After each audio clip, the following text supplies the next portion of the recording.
Is there any, being a sibling myself, do you have any kind of like banter between you, kind of like a race to the title between brothers, like who can get there first, who can be champion first, or is it all support?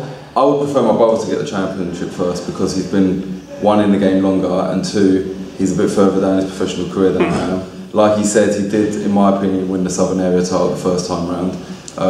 Second time was just a false panic. We thought, oh, we've got to change so much about him, whereas really, if we'd just done the same thing this first time, the second time, he would have definitely won the second fight as well. But we've learned from it, and it has made him stronger. It's made me hungry as well. From the mistakes he made in his training camp, I've made the same. I mean, I was making the same mistakes, but I've changed it up now. We've added a few new things. For example, swimming. We go swimming once a week, stretching our lungs, stretching our muscles. My back's killing me from that. Every I've day. noticed in sparring, because he hasn't sparred yet because of an injury in his hand that he's healing from. But I have, and I noticed that my lungs don't get as tired and I get my breath back, and I've been fitter than a lot of my sparring partners, and they're fighting fit as well, so it's good to know that.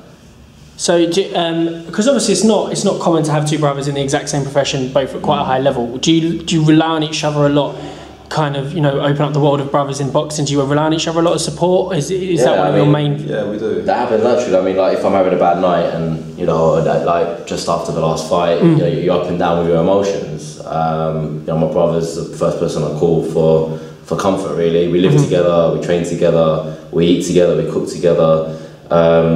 We've got a new roommate now who does a lot of our cooking. Thank God.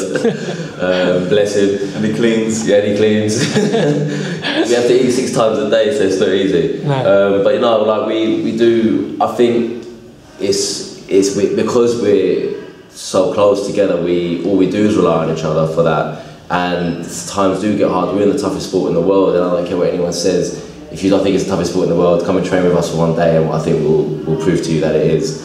So by being in this tough environment, having someone so close to you, I mean, this guy here right next to me, I don't know why God made 2 of us, because we're so close with everything. We like the same films, eat the same foods. We don't like the same. We don't like the same.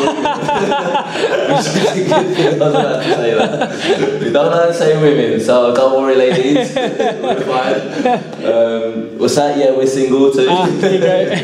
It's coming a dating video. That being brothers, Christopher, I've seen him in the amateur game, and he got to a very high level, and technically head and shoulders above 99% of the people he did fight, and if that 1% he was even with. I've never seen a better technical boxer than Christopher in the ring. Thank you. And that's right.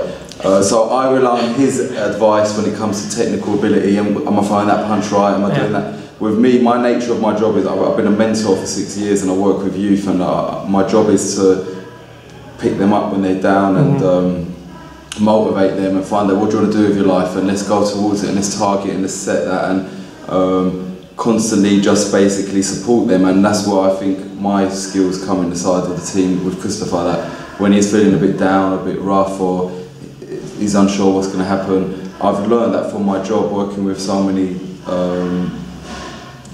youth in the area that have been through the rough times, that it helps. You know what to say to pick you up. Yeah, because being a coach, I'm not a coach, but you have to be a good mentor as well. And like Mike Tyson had a fantastic mentor who did build him up mentally as well as physically, and so it does help having that sort of aspect to the game as well. And what I've seen from my brother is that when he's turned pro, or even just got into boxing, he's got the biggest heart I've ever seen in a fight or in sparring. Like, I mean, if anyone was to get hurt and come back from a fight, it's this guy here, and that's really shown me a lot in my own boxing as well, and actually made me mentally tougher in the ring as well, because I've seen my brother do it, and it's easy to watch someone else do it, because then you can say, do you know what, if he can do it, I can do it. Right. So when my brother's doing that, it's shown me a lot as well, and I think the way I might help my brother out is because I've been in the game for 10 years now, sort of becoming a bit of like, a master at it. I've sort of nearly done my 10,000 hours, as they say. So I could sort of sign him off. If he's had a good spar, he sort of looks to me to say, was that a good spar? And then I'll tell him the truth. If I felt like he didn't perform very well, I'll tell him straight. Very rarely do I have a good performance. But he does always put the effort. He's got always an A for effort with my brother, so that's the biggest thing I can see from him. Last thing to ask about kind of this area is, what's it like when one of you in the ring and you have to watch on the sidelines and things maybe aren't going as well as planned? What's it like to have to watch your brother have a fight and it's not going to plan? You kind of just got to sit there and... Well, it might be easier for him because I'm a lot quicker, so I don't get hit as much. But a guy with a big heart, sometimes he puts your heart in your throat a little bit because he's tough. He doesn't mind taking a hit. But we don't know he's alright. You know, if someone's taking a hit, you know, you worry, you panic.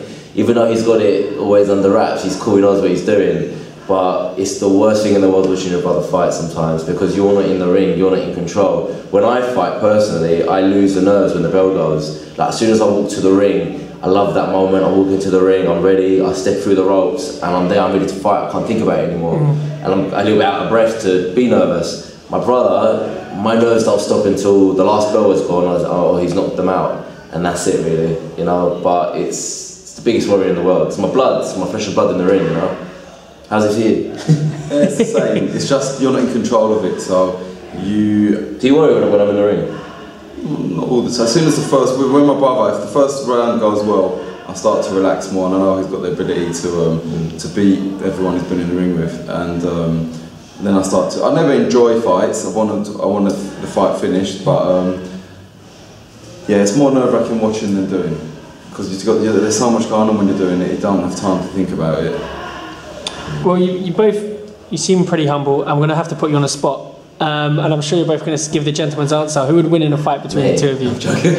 I knew you were going to say that. See, the thing is, we got different strengths. Right. I wouldn't want to fight him in a phone booth, and he wouldn't want to fight me in a car park. So let's say he takes the last piece of chicken at dinner, and who's going to land? Okay. I feel my brother, you know. We'll never know who would win because we'll never fight each other. But if we were the same weight, I would like to think he would win the fight. And I would like to think he'll win the fight too. So. Okay. Well, as mentioned at the start, we've got your fight coming up on the 11th, which is at Camden Centre. Is that right? Yeah. Okay. Is there anywhere people, if they want to come along, who should they contact for tickets? Where should they look out for? We've got both of us. Facebook, Evangelou.com as well. Evangelou. There's Twitter that we're on it.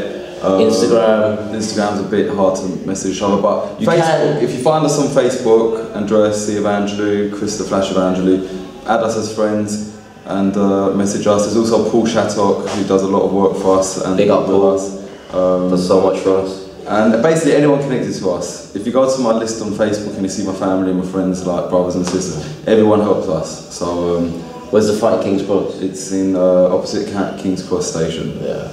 Easy access, get on the train, get on the underground, you're there, have a good night. It's not at that bad price this one either, it's only £30 for standard tickets, which is very rare because usually they're about 40, so it's not a bad price, not a bad value for location.